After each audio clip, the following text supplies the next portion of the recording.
ఏంటి అలా ఓడడం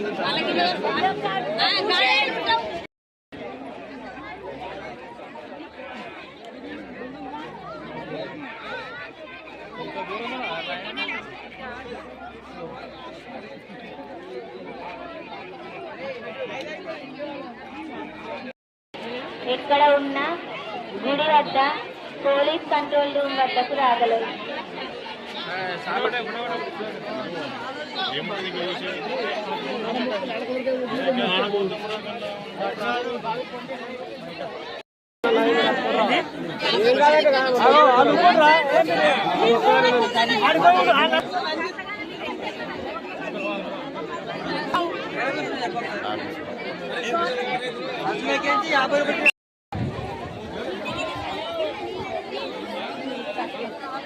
మామ ఇంట్లో ఉండి సాధన కడండి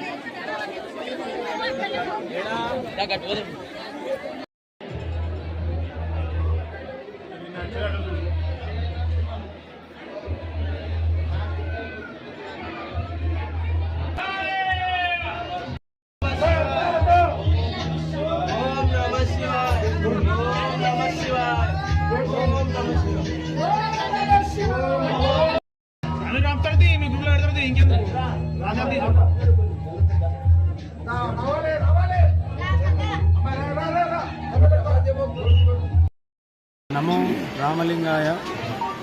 శ్రీ కుడవెల్లి దేవస్థానం నందు మాఘమాస సందర్భంగా ప్రతి ఇయర్ లాగానే ఈ సంవత్సరం కూడా జాతర ఉత్సవాలు స్టార్ట్ కావడం జరిగింది.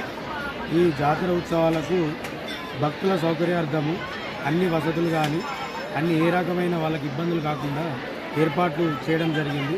ఆలయ కమిటీ తరఫున కానీ, తర్వాత ఎండోమెంట్ డిపార్ట్మెంట్ తరఫున కానీ, పోలీసు వారు కానీ, వైద్య సిబ్బంది కానీ, పారిశుద్ధ్య సిబ్బంది కానీ ప్రతి ఒక్కరు ఇందులో పాల్గొంటున్నారు. వారి సహకారాలతో ఈరోజు జాతర ఉత్సవాలు జరపడం జరుగుతుంది. ఆ యొక్క శివుని కృప ప్రతి వచ్చిన భక్తులపైన ఉండాలని ఆ యొక్క శివుని కోరుకుంటున్నాను.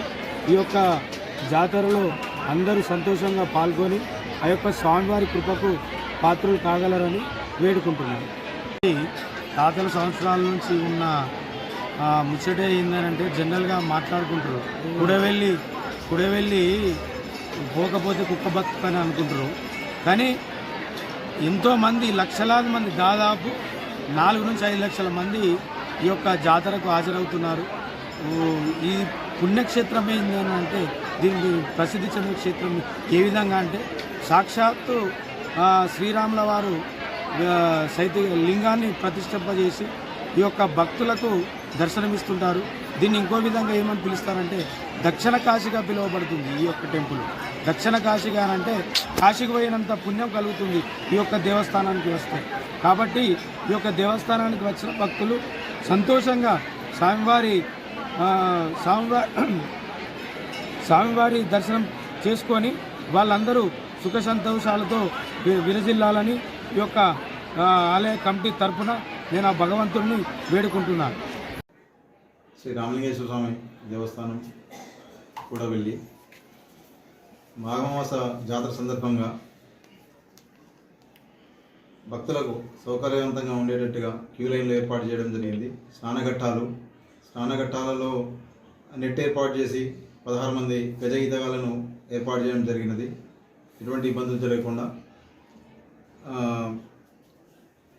భక్తుల సౌకర్యార్థం ఎండలు బాగున్నాయి కాబట్టి చేయడం జరిగింది. భక్తులు సులభంగా దర్శనం చేసుకున్నందుకు గాను ఉత్తరం వైపున ఒక ద్వారం ఏర్పాటు చేసి ఉత్తర ద్వారం నుండి దర్శనానికి అనుమతి ఇవ్వడం జరిగింది. తర్వాత విఐపీలకు మెయిన్ ఎంట్రన్స్ నుంచి విఐపీలకు ద్వారం సపరేట్గా పెట్టడం జరిగింది. ఎటువంటి ఇబ్బందులు కలగకుండా భక్తులకు ఎటువంటి ఇబ్బందులు కలగకుండా అన్ని ఏర్పాట్లు చేయడం జరిగింది.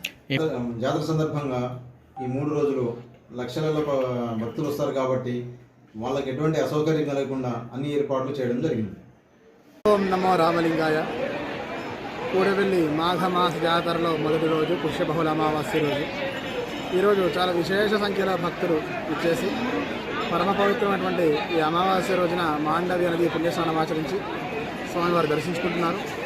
ఇదే విధంగా అమావాస్య రోజు దర్శనం చేసుకుంటే సకల పాపాల నుంచి విముక్తులవుతామని చెప్పేసి ప్రగాఢ విశ్వాసం. అట్లాగే పురాణాల్లో చెప్పినటువంటి విషయం కనుక భక్తులు ఇదే విధంగా ఈ జాతరోత్సవాల్లో విశేషంగా ఇచ్చేసి కూడవెల్లి క్షేత్రంలో పుణ్యనదీ స్నానం ఆచరించి స్వామివారి దర్శించి స్వామివారి కృపకు పాత్రులు కావాలని కోరుచున్నాం.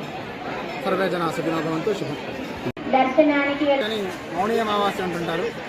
ఈ ఆదివారం రావడం కూడా చాలా విశేషంగా చెప్పుకుంటారు. ఎవరైతే మౌనం పాటిస్తూ భగవన్ నామస్మరణ చేసుకుంటూ భక్తులు శివార్థం మీ చేస్తారో, యొక్క శివనామస్మరణ విలువైన చేస్తారో, వస్తువులు, లేదా వైష్ణవ ఆభరణాలు, సాంప్రదాయం ఆచరించేటువంటి మొబైల్ వాళ్ళు ఫోన్స్, విష్ణుమూర్తి డబ్బులు స్మరిస్తారో జాగ్రత్తగా వారు ఇహపర చూసుకోవాలని సౌఖ్యములన్నీ కూడా అనుభవిస్తారు అని చెప్పేసి శాస్త్రాలు చెప్పినటువంటి విషయం. హరిహర క్షేత్రంగా భాసిల్లుతున్నటువంటి క్షేత్రంలో ఈ మౌని అమావాస్య రోజు అడుగుపెట్టడమే చాలా విశేషంగా చెప్పబడింది. కాబట్టి భక్తులు ఈ అమావాస్య రోజున ఈ మాండవ్య నదిలో పుణ్యస్నానం ఆచరించి హరిహర క్షేత్రంగా భాసిల్లుతున్నటువంటి కూడవెల్లో ఇటు రాధారుక్మిణి సమేత వేణుగోపాల స్వామి వారిని, పార్వతీ సంగమేశ్వర స్వామి వారిని, పార్వతీ రామలింగేశ్వర స్వామిని దర్శించుకుంటున్నారు. ఇలాంటి అమావాస్య రోజు స్వామివారిని దర్శించుకోవడం చేత ఇక్కడ ఉన్నటువంటి వాళ్ళకి ఇహలోకంలో సకల సౌఖ్యములను అనుభవిస్తారు. ఆదివారం అమావాస్యలో శివార్చన చేయడం వల్ల కూడా పితృదేవతలకు ఉత్తమ గతులు లభిస్తాయని చెప్పేసి శాస్త్రంలో చెప్పినటువంటి విషయం. ఈ విషయాన్ని గమనించి భక్తులు విశేష సంఖ్యలో వచ్చి స్వామివారిని దర్శించుకుంటున్నారు.